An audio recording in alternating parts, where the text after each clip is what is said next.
We just keep doing what we've always been doing. I'm really not focused on the wins or the loss. So my message to the team today in the locker room is the exact same message I said against Kansas. Where we are today is not where we're going to be 2 weeks from now. And so take great comfort in that. Like, take great delight in that. Be encouraged by that. Have confidence in that.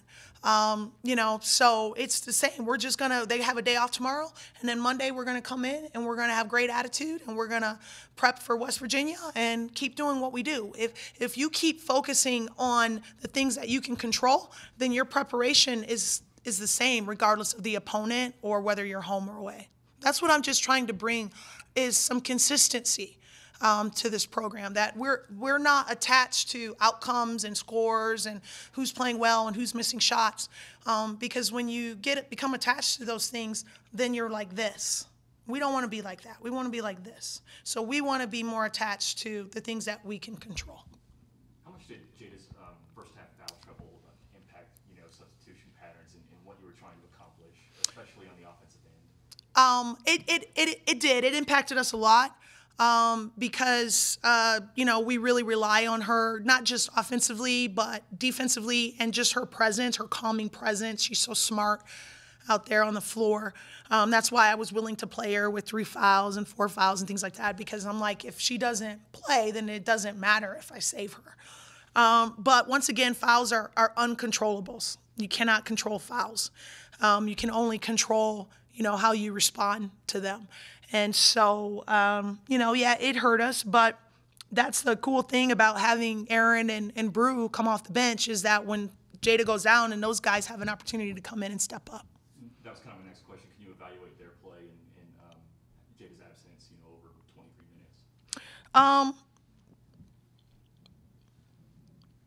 Before I don't really want to evaluate their play, because I haven't watched film, and so I don't really like to, unless something is really really resonates with me, I typically don't like to comment on the way that players play until I've had a chance to watch film.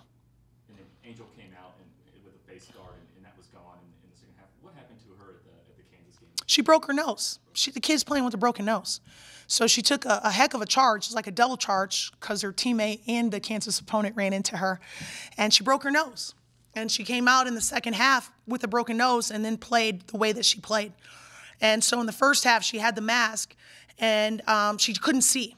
So some of her turnovers, I'm not making excuses, I don't do that, but some of her turnovers were just simply because she could not see. So she decided at halftime to go without the mask. That kid is tough. She's so tough. Can't say enough about her toughness. I said it before, I'll say it again. She embodies Lady Raider basketball.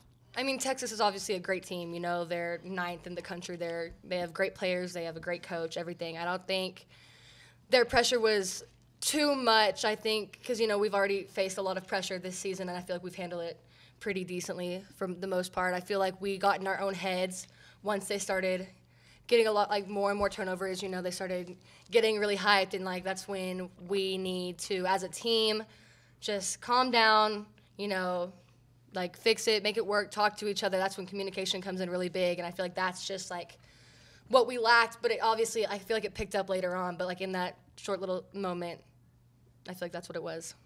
What can you do as a leader of this team to kind of rally the girls? Obviously, it's just the beginning of a big stretch against ranked opponents. Mm-hmm. I mean, I feel like from the jump, since I've gotten here last year, my role is to bring energy, and I feel like that role has increased this year. I feel like I have done a better job of trying to communicate with my teammates and just trying to be more vocal. Honestly, I got in my own head tonight, getting a couple quick ones, really, really fast. So in that moment, I need to get out of my own head and realize that it's bigger than me, than it's the team, So I need that's the most, when I really need to talk more and just make sure that people are hearing my voices, even if I'm on the bench.